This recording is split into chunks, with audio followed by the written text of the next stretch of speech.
आलीदेखि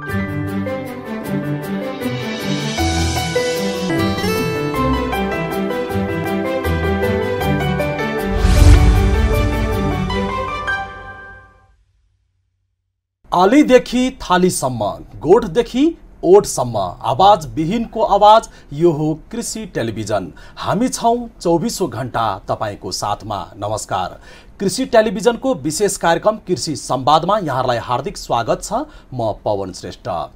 दर्शकबिन, मुलुक संघीय लोकतान्त्रिक गणतन्त्रमा प्रवेश गरिसकेपछि पछिल्लो समय दुईवटा स्थानीय तहको निर्वाचन पनि सम्पन्न भइसकेको अवस्था छ। स्थानीय तहको 2 नम्बर प्रदेशको निर्वाचन भने बाँकी रहेको अवस्था छ। मुलुक यसरी विभिन्न व्यवस्थाहरू परिवर्तन भइरहँदा चाहिँ नेपाल कृषि प्रधान देश भनेर भनिरहँदा मुलुकको आर्थिक उन्नति र कृषिको विकास कहिले पनि हुन सकेन। राजनीतिक व्यवस्थाहरू धेरै परिवर्तन भए, तर अहिलेसम्म कृषिको विकास अथवा किसानको अवस्था जहाँको त्यही रहेको अवस्था छ। विभिन्न पार्टीहरूको घोषणापत्र र राजनीतिक दलको एजेन्डालाई हेर्ने हो भने धेरै आकर्षक र राजनीतिक रूपमा धेरै लोकप्रिय पनि देखिन्छन्, तर तिनै किसानका पक्षमा कुनै पनि राजनीतिक दल अथवा तिनका घोषणापत्रले कहिले पनि किसानको समस्यालाई सम्बोधन गरिएको अहिलेसम्म देखिएको छैन। आज हामी समग्र रूपमा यो मुलुकको आर्थिक विकास र त्यससँग जोडिएको कृषिको विकासलाई लिएर आज केन्द्रित रहेर कुराकानी गर्नेछौँ र हामीसँग आज कुराकानीको लागि स्टुडियोमा उपस्थित हुनुहुन्छ नेकपा संयुक्तका अध्यक्ष एवं पूर्व वातावरण मन्त्री गणेश शाहज्यू। सर्वप्रथम आजको यस कार्यक्रममा उहाँलाई स्वागत गरौँ। स्वागत छ कार्यक्रममा अध्यक्ष। धन्यवाद पवनजी। जस्तो मैले अघि नै उच्चारण गरेँ, मुलुकमा विभिन्न व्यवस्थाहरू परिवर्तनहरू भए होइन, तर आर्थिक समृद्धि गर्नको लागि जुन मूल आधार कृषि हामी भन्छौँ, किसान र कृषि यो देशको मुहार फेर्ने जुन मूलभूत कुरा हुन्, यसमा कहिले केही परिवर्तन भएन। के लाग्छ? यहाँ पनि एउटा पार्टीको अध्यक्ष हुनुहुन्छ। सर धन्यवाद पवनजी। यो कृषि टेलिभिजनको यो मेरो पहिलो तपाईहरुसँग संवाद छ, त्यसैले सर्वप्रथम त यो टेलिभिजनको म उत्तरोत्तर प्रगतिको शुभकामना व्यक्त गर्न चाहन्छु पार्टीको तर्फबाट र आफ्नो तर्फबाट। तपाईले पृष्ठभूमिमा के भन्नुभयो भने कि राजनीतिक व्यवस्था परिवर्तन भए पनि किसानको जीवन जहाँको त्यही छ भन्नुभन्दा पनि म के भन्छु भने अन्तिम 10 वर्षमा किसानको जीवन झन् ओह्रालो लागेको छ, दयनीय भएको छ। किनभने तपाईले कृषिको यो अर्थतन्त्रै भनौँ, जसलाई हामी कृषि अर्थतन्त्रलाई हेर्ने भने हामी कुनै समयमा खाद्य चाहिँ अरू देशलाई एक्सपोर्ट गर्ने निर्यात गर्ने देश थियौँ भने आजको मितिमा हामी खर्बौंको खाद्यान्न चाहिँ आयात गरिरहेछौँ र यो धेरै ठुलो चाहिँ हाम्रो व्यापार घाटा पनि हो। र यसले के दर्शाउँछ भनेदेखि कि हाम्रो भूमिबाट हामीले लिनुपर्ने उत्पादन लिन नसकेको र त्यसको लागि तपाईले मलाई सोध्नुहुन्छ भने सर्वप्रथम त के भने पार्टीजहरुको हामी विभिन्न राजनीतिक पार्टीजहरुको खास गरी कम्युनिस्ट पार्टी भन्यो भने हामी के भन्छौँ, यो मजदुर र किसानको पार्टी हो। त्यसैले कम्युनिस्ट पार्टी सत्तामा आए अन्तिम 10 वर्षमा, अहिले नै देउबाजी हुनुहुन्छ या सोशल कोराको बिचमा, तर कम्युनिस्ट पार्टीले कृषिमा क्रान्तिको कुरा गर्यौं हामी, कहिले वैज्ञानिक भूमि सुधारको कुरो गर्यौं हामी। यो सबै कुरो गर्दा गर्दै पनि हामीले मूल कुरामा चाहिँ ध्यान दिएनौं जस्तो मलाई लाग्छ। त्यो मूल कुरो के हो भने चाहे त्यसलाई भूमि सुधार क्रान्तिकारी भूमि सुधार भन्नुस्, त्यो के हो भने हामीले वैज्ञानिक भू उपयोग नीतिलाई कार्यान्वयन गर्नेतिर हामी कहिले पनि ध्यान दिएनौं। र अन्तिम 10 वर्षमा हेर्नुहुन्छ भनेदेखि 15 वर्षमा हेर्नुहुन्छ भनेदेखि हामी कृषि योग्य जमिन दिन प्रतिदिन हाम्रो चाहिँ यो प्लटिङमा चाहिँ हामी खण्डीकृत हुँदैछ। यो मुलुकको लागि धेरै ठुलो चिन्ता चासो र खास गरी भोलिको पुस्ता र अझै मैले तपाईहरुको टेलिभिजन मार्फत के भन्न चाहन्छु भने मैले धेरै मेरा आफ्ना भाषणहरुमा कि जुन देश आफ्नो खाद्यान्नमा सार्वभौम हुँदैन, जसरी हामी खाद्य सार्वभौमिकताको कुरो गर्छौं, त्यो यदि सुरक्षित गर्न सकेनौं भने राष्ट्रिय स्वाभिमान, राष्ट्रिय सार्वभौमिकता, राष्ट्रिय स्वतन्त्रता जहिले पनि खतराको घेरामा भइरहन्छ। यो कुरालाई चाहिँ हामी नेपालको राजनीतिकहरूले बहुत गम्भीरतापूर्वक यसलाई मनन चिन्तन र त्यो अनुसारको आवश्यक कदमहरू उठाउनु पर्ने आज धेरै ठुलो आवश्यकता यो। जस्तो अध्यक्ष मैले कहाँनिर जोड्न खोजेँ भने 2वटा संविधान सभाको कार्यकाल सकिरहँदा दोस्रो संविधान सभाले जब संविधान जारी गरिसकेपछिको अहिलेको जुन अवस्था छ हामी त्यसको एउटा सफल कार्यान्वयनको स्थानीय तहको निर्वाचनमा हामी प्रवेश गरिसकेको 2वटा चुनाव पनि सकिसकेको छ।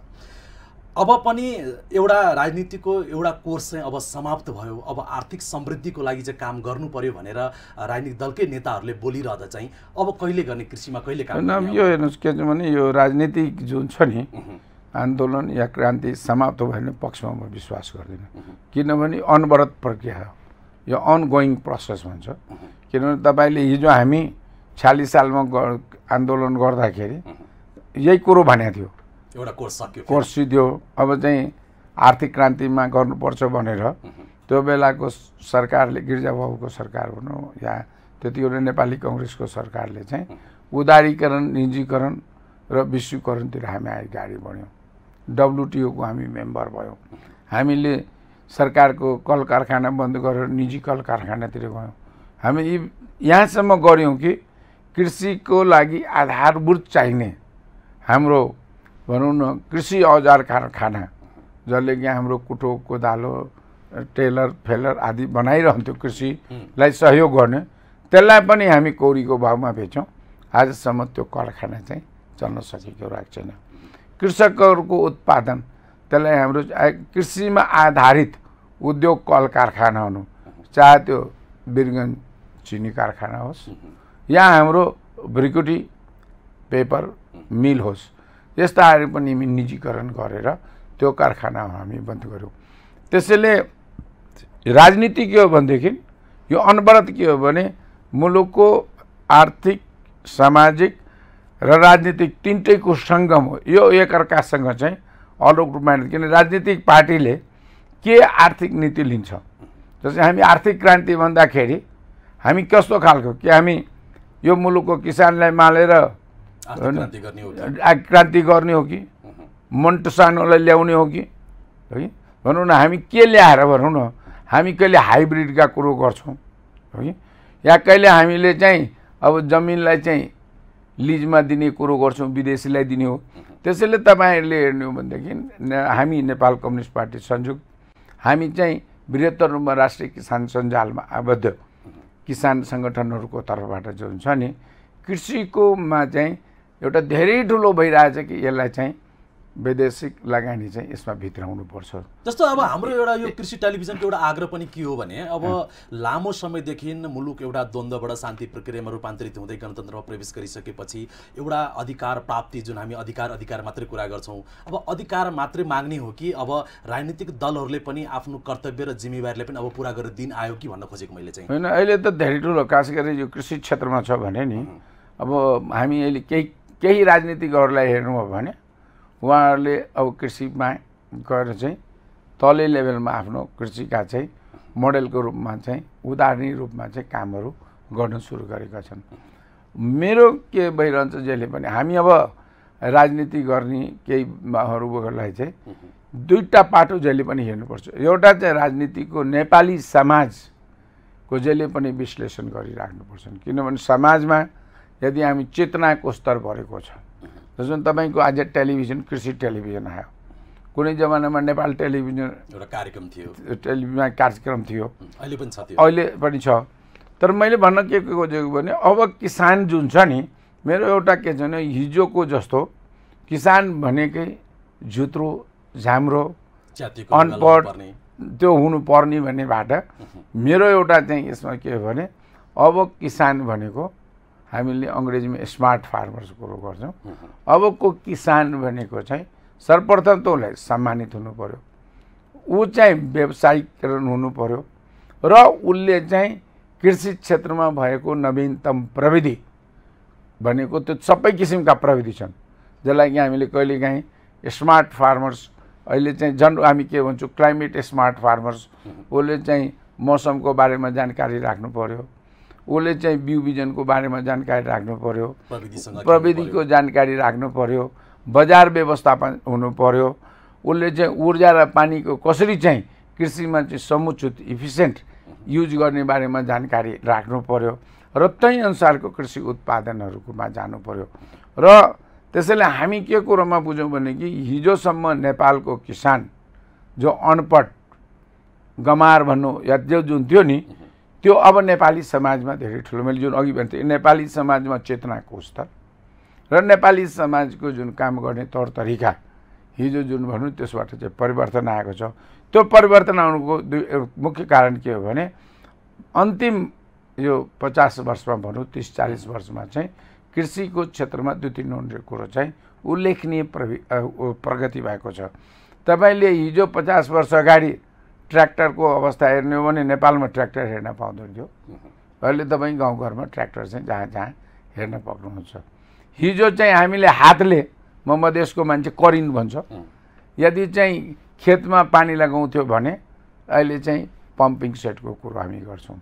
हिजो इनारको कुवाको कुरो गर्थ्यो भने आज हामी ट्युबवेलको कुरो गर्छौँ।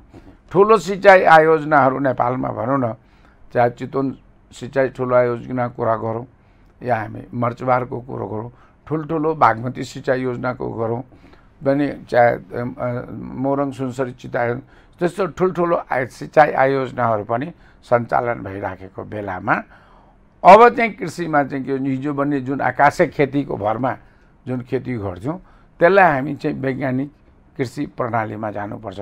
र नेपालको त्यहाँनिरको सबभन्दा ठुलो मलाई सोध्नुहुन्छ भने बोटलनिक भन्छ अङ्ग्रेजीमा, त्यो के छ भनेदेखि हाम्रो कृषिको जमिन जे जति बाँकी छ, मैले अघि नै भने जबसम्म हामी भू उपयोग नीतिमा कडाइका साथ कृषिको जमिन अन्य प्रयोजनको लागि, आवासको लागि होस् अन्य प्रयोजनको लागि हामी दिने छैनौँ, त्यसलाई कडाइका साथ हामी चाहिँ लागू गर्ने एउटा सबभन्दा पहिलो प्राथमिकता त्यो हो।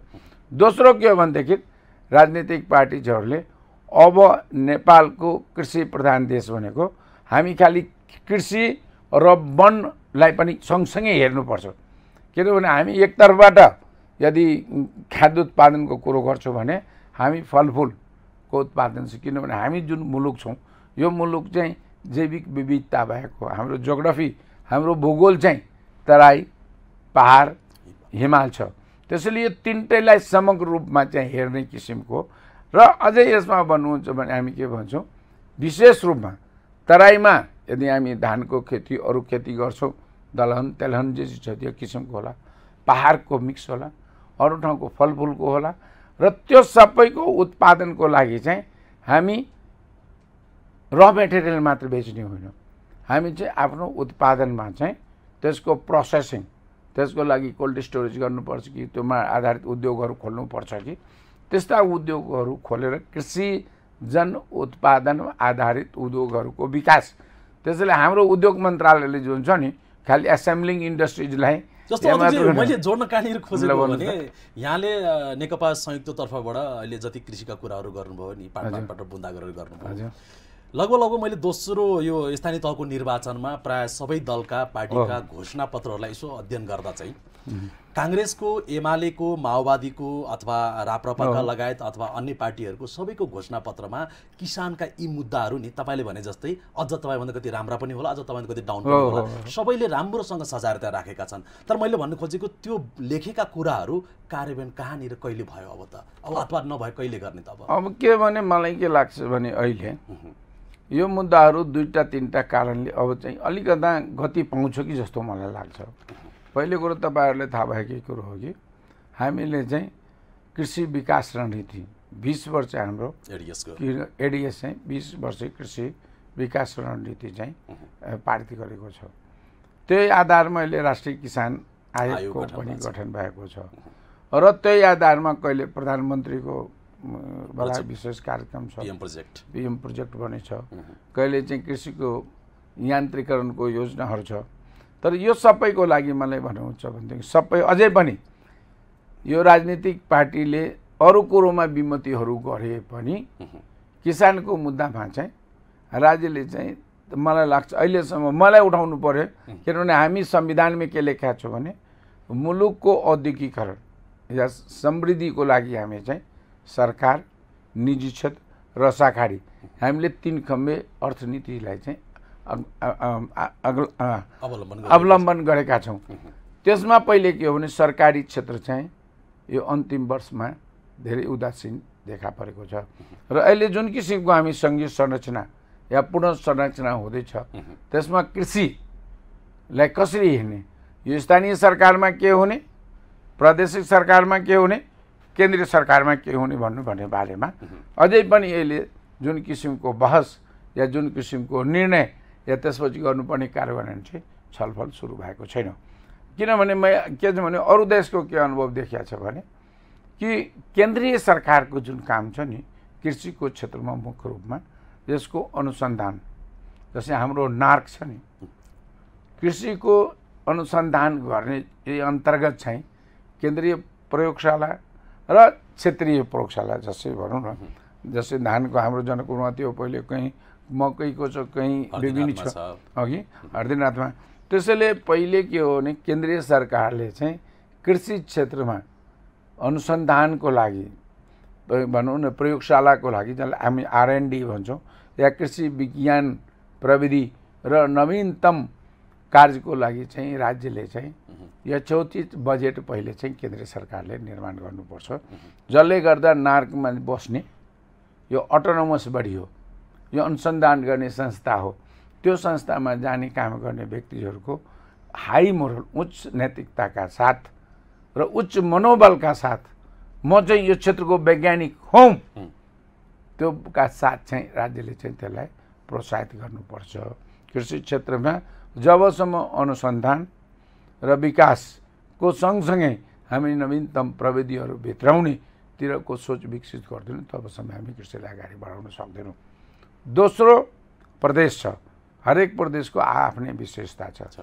त्यसैले प्रदेश सरकारले आफ्नो क्षेत्रमा को जुन छ नि हामी प्रकृति आफ्नो भूगोलको अध्ययन गरेर त्यहाँ के कस्तो खालको कृषिलाई बढी प्रोत्साहन दिने, जस्तो भन्छ नि केन्द्रले चाहिँ भन्छ नि त्यसलाई रिकमेन्ड गर्छ तर कार्यान्वयन गर्ने त फेरि त्यो हो। र त्यसै गरी स्थानीय जुन तहको सरकार छ त्यसले पनि आफ्नो क्षेत्रमा चाहिँ, त्यसैले हामी त एउटा नारा दिएका थियौँ कुनै टाइममा कि हरेक गाविसमा स्थानीय सरकारमा चाहिँ कृषि अधिकृत र कृषि टेक्निसियन जसलाई हामी JTA भन्छौँ नि त्यो चाहिँ स्थानीय तहकै सरकारको अन्तर्गत हुनुपर्छ। यो होइन कि जिल्ला डाइडोको अफिसमा बस्यो घुम्दै फिर्दै आयो होइन। त्यसैले यसले तिनटै कुरोलाई चाहिँ हामी एकीकृत रूपमा हेर्नुपर्छ भनेको खेतको कृषिको उत्पादन, हाम्रो हर्टिकल्चर र हाम्रो लाइफ स्टक। यो चाहिँ स्थानीय तहको सरकारले छ नि, केन्द्रमा त्यसको अलग अनुसन्धानको चाहिँ हुनसक्छ तर स्थानीय स्तरमा चाहिँ यसलाई चाहिँ एकीकृत रूपमा कृषि, वन र पशुलाई चाहिँ एकीकृत रूपमा चाहिँ हामीले हेर्न सक्छौँ। अध्यक्ष तपाईँले भनेका यी कुराहरू वास्तवमा लागू हुने हो भने त कृषिको विकास राम्रै देखिन्छ, सम्भावना राम्रै देखिन्छ होइन। तर यहाँनिर राजनीतिक दलहरू अहिले पनि यही राजनीतिक भागवण्डा, अधिकार प्राप्ति अथवा यस्तै सानातिना कुरामा अल्झेर विवाद गरेर बसिरहेका छन्। अहिले पनि संहिताको लडाईँ अहिले पनि टुङ्गेको छैनन्, सीमाङ्कनका विवाद अहिले पनि टुङ्गेको छैन। संविधान जारी भएको भोलिपल्टबाट यो देशको संविधान संशोधनको पक्षमा लामो समयदेखि राजनीतिक खिचातानी चलिरहेको छ भने चाहिँ राजनीतिक स्थिर नभएसम्म अथवा नेपालका जति पनि राजनीतिक दलहरू छन् यो सवालमा एक ठाउँमा नआएसम्म यो हुन्छ त्यो हुन्छ भन्न त्यति मिल्ला। अब हेर्नुहोस् के छ भने राजनीतिक दलहरूको नेपालको अहिलेको जुन हाम्रो संविधानको बनोट र नेपालको जुन अहिलेसम्मको राजनीतिक अवस्थामा तपाईँले चाहिँ अहिले एकमाना सरकार बन्ने अहिले मैले 5-10 वर्ष यो सम्भावना देखिरहेको छैन। केन्द्रमा चाहिँ यो चाहिँ हङ पार्लियामेन्ट नै हुन्छ यो। त्यसैले यो खेल गेम त अहिले चलिरहन्छ। तर मलाई के लाग्छ भने अहिले दुईटा कुरोले मैले अघि नै भने कि केही सकारात्मक पक्ष मैले देखेको छु। एउटा त के हो भने हामीले धेरै मेहनत गरेर चाहिँ यो ADS को निर्माण भएको दीर्घकालीन नीति र आम रूपमा अहिले जुन वैदेशिक रोजगारबाट फर्केका युवाहरू छन् जसले कि चाहिँ अब देशमा राजनीतिको कारणले विदेशिनु परेको होस् तिनीहरू आएर बहुत उत्साहका साथ जस्तै यहाँले भने जस्तै पछिल्लो समय चाहिँ कृषिमा जस्तो कि युवाको आकर्षणहरू होइन मान्छे विदेशबाट फर्केपछि किन फेरि जाने यी सानोतिनो कृषि पनि गरौँ भन्ने चेतना स्तर वृद्धि पनि भएका छन्। नीतिगत पोलिसीको लेभलमा अब एडिएसदेखि लिएर किसान आयोग जस्ता अथवा त्यस्ता धेरै ठुला परियोजनाहरू पनि आएको अवस्था छ। तर जहिले पनि देशमा के हुन्छ भने राजनीतिक स्थिरता भइदिएन भने चाहिँ यी सबै डमाडोल हुन्छ। कृषि मात्रै होइन हरेक उद्योग धन्दा व्यवसाय सब तहस नहस हुँदो रहेछ। अब यो हेर्नुहोस् यो दुइटै छ। श्रीलङ्कामा 20 वर्षभन्दा बढी गृहयुद्ध भयो, श्रीलङ्काको इकोनोमी अगाडि बढ्दै गयो। अब मलाई भन्नुहुन्छ भनेदेखि अब केही चाहिँ यो कन्फ्लिक्टका अवशेषहरू छन्, जस्तै अब भोलि आउने यो सङ्घीयताले ल्याउने यो पानीको विवाद होला, किन म जहिले पनि हेर्छु कृषिको लागि पानी ठुलो विवादको विषय हुनसक्छ। त्यसैले त्यो विवादलाई हामी कसरी टुङ्ग्याउने। तर यो सबैको बावजुद मलाई के लाग्छ भने यो अन्त्य मैले जुन भने 2-3वटा इन्डिकेटर्स जुन मैले कुरो गरेको छु, एउटा त के हो भने कि सबै राजनीतिक पार्टीका जुन किसान सङ्गठनहरू छ र अरू योसँग जोडिएको सङ्गठनहरूको राष्ट्रिय किसान सञ्जालको चाहिँ हामी करिब त्यो सञ्जाललाई हामी चलाउने चाहिँ अनवरत प्रयासमा छौँ कि यसमा एक महिना नीतिसम्म बनोस् भनेर। दोस्रो मैले अघि नै भने कि राज्यले पनि विभिन्न कारणले भए पनि सबै पार्टीले कृषिलाई पनि प्राथमिकता दिनुपर्छ है भने आइरहेछ। त्यो चाहे स्थानीय सरकारको घोषणापछि पनि त्यसमा। तेस्रो के भने मेरो सबभन्दा आशा र भरोसा भन्नुहुन्छ भनेदेखि देखेको हाम्रो युवा पुस्ता, मैले किनभने कृषिमा युवा पुस्ता जब संलग्न हुन थाल्यो र मैले करिब हरेक दिन के हेर्छु भने चाहे त्यो मौरी पालनले होस्, चाहे टमाटर बेचेर होस्, माछा बेचेर होस्, दुध उत्पादन गरेर होस्, अघि खास गरी क्यास क्रप्स भन्छौँ नि हामी, अघि क्यास क्रप्स र यस्तो आउनेमा चाहिँ युवाहरूको चाहिँ अत्यधिक संलग्नता बढिराखेको छ। र मलाई सोध्नुहुन्छ भने म यी युवा कृषकहरूलाई विशेष अनुरोध गर्न के चाहन्छु, उहाँहरूले मेरो आग्रह र अनुरोध छ कि तपाईँहरूले अलिकति आफ्नो ज्ञान र बुद्धिलाई अझै तिखार्नेतिरको प्रयास गर्नुहोस्। किनभने तपाईँले गरिरहेको खेतीमा सबभन्दा अहिले जरुरी के छ भने त्यो चाहिँ हाम्रो युवा किसानहरूले अलिकता गम्भीरता के हो भने हाम्रो मौसमको परिवर्तन, त्यसलाई हामी जलवायु परिवर्तन भन्छौँ को। त्यसैले अहिले मौसमको पूर्वानुमानको बारे हाम्रो यो डिपार्टमेन्ट अफ हाइड्रोलोजी र मेट्रोलोजीले अब आगामी दिनमा हामी 3 दिनदेखि 5 दिनसम्मको चाहिँ मौसमको पूर्वानुमान गर्नतिर गइरहेछौँ। त्यो भनौँ न मै मन्त्री हुँदाखेरि त्यो PPCR प्रोजेक्ट छ। किनभने किसानले जबसम्म मेरो के मौसम आउँदैछ, मेरो तरकारी धान काट्ने कि के रोप्ने कि कुन बेला मलाई बाढी आउँदाखेरि यो एउटा यो उनको लागि चाहिँ मौसमको बारेमा जानकारी एउटा त्यो पूर्व सतर्कता हुनु जरुरी छ। अर्को के हो भने उहाँहरूले कृषि भनेको यो 3टा चिजको सङ्गम हो भन्छौँ, भूमि, पानी र सूर्यदेव भन्नुहोस् या ऊर्जा भन्छौँ हामी। त्यसैले अहिले के छ भने खाद्य, पानी र ऊर्जा यो 3टैको नेक्सस छ, एक अर्कासँग जोडिएको छ। त्यसैले हामी के भन्छौँ हामी आजभोलि भने तपाईँले जे खाँदै हुनुहुन्छ त्यो चाहिँ भर्चुअल वाटर हो। तपाईँले जे खानुहुन्छ त्यसमा चाहिँ भर्चुअल वाटर हो, त्यो नदेख्ने वाटर हो भन्छौँ नि हामी। काँक्रोमा पानी हुन्छ या मासु उत्पादन गर्दाखेरि कति पानी लाग्छ त्यो र त्यसमा कति ऊर्जा छ, चाहे त्यो पकाउनुहोस् या उत्पादन गर्नुहोस्। त्यसैले यो युवा हाम्रा कृषिमा काम गर्ने मित्रहरू, युवा उत्साहीहरूलाई, उद्यमीहरूलाई हामी के अनुरोध गर्न चाहन्छु तपाईँको मार्फत कि तपाईँहरू यो क्षेत्रको अलिकता वैज्ञानिक विषयवस्तुको बारेमा अलिकता चासो लिनुहोस्। हामीहरू र तपाईँको टेलिभिजनले पनि कहिलेकाहीँ विज्ञहरूलाई बोलाएर यस्तो विज्ञहरूलाई बोलाएर यो बारेमा जानकारी दिनुभयो भने कृषिमा चाहिँ अब अहिले के छ भने जुन मेरो बुवाले म भन्छु 10 बिघामा गर्थ्यो त्यो मैले 1 बिघामा उत्पादन गर्नु सक्नु पर्दछ। म तपाईँलाई माछाको कुरो गर्छु, हाम्रो पर हेक्टरको भन्दा श्रीलङ्काको के भन्छ बङ्गलादेशको 3 गुणा छ, भियतनामको 9 गुणा छ भने त्यही भूमिमा आज विज्ञान प्रविधिले जुन छ नि दिएको जुन उपलब्धि छ त्यो उपलब्धिलाई चाहिँ हामीले चाहिँ बिस्तारै टेक्नोलोजी ट्रान्सफर भन्छौँ, सिक्नु पर्यो, ल्याउनु पर्यो, हाम्रो वातावरणमा त्यसलाई चाहिँ फिट गर्न सक्यो भने चाहिँ हामी कृषि क्षेत्र जस्तो अध्यक्ष हाम्रो नेपालीको एउटा बानी पनि होला। जस्तो म पछिल्लो समयको अलिकति घटनाक्रमतिर जान चाहन्छु। जतिखेर नेपाल भारत बीचको केही सामान्य वाद विवादले गर्दा सीमामा अलिकति जुन समस्याहरू देखिए त्यसलाई नाकाबन्दी पनि भनियो, विभिन्न अर्थ अर्थाइयो होइन। त्यति बेलाको 6 महिनाको समस्यालाई हेर्ने हो भने अब चाहिँ के गर्नुपर्छ कि हामी कहाँनिर रहेछौँ, हाम्रो अवस्था हाम्रो साइज कहाँ रहेछ भनेर त्यतिखेर पिक्चर अलिकति देखिएको थियो र केही गर्न खोजे जस्तो अलिकति प्रयासहरू पनि देखिएका थिए। पछि त्यो फेरि खुल्यो, अहिले फेरि अवस्था जहाँको त्यही छ। यसलाई पनि त अलिक चेन्जिङ गर्नुपर्छ होइन। यसलाई त अब के हो भने अब हेर्नुहोस्, यो हामी नेपालीहरूको दुर्भाग्यको कुरो भन्छु म। तर जुन तपाईँहरूको यो लोकप्रिय जुन सञ्चार माध्यमहरूले छ नि, अब कृषिलाई मैले जहिले पनि दुईवटा कुरो तपाईँहरूको अगाडि भन्छु। म जहिले पनि यो किसानको कुरोमा गर्नु गए पनि पहिले नै मैले भन्छु भने हरेक नेपालीले खानुभन्दा अगाडि मेरो अन्न दिने किसान हो। त्यसैले मैले कहिलेकाहीँ अङ्ग्रेजीमा भन्छु, before you it remember a farmer. भनेको तपाईँले खानुभन्दा एउटा किसानलाई सम्झिनुहोस्। त्यसैले हाम्रो पूर्वजहरूले मैले भन्छु खाँदाखेरि चाहिँ यसो पानीले त्यो गरेर ढोगेर खाने थियो। त्यो भने किसानलाई सम्मान हो, तिमी अन्नका उत्पादक हो।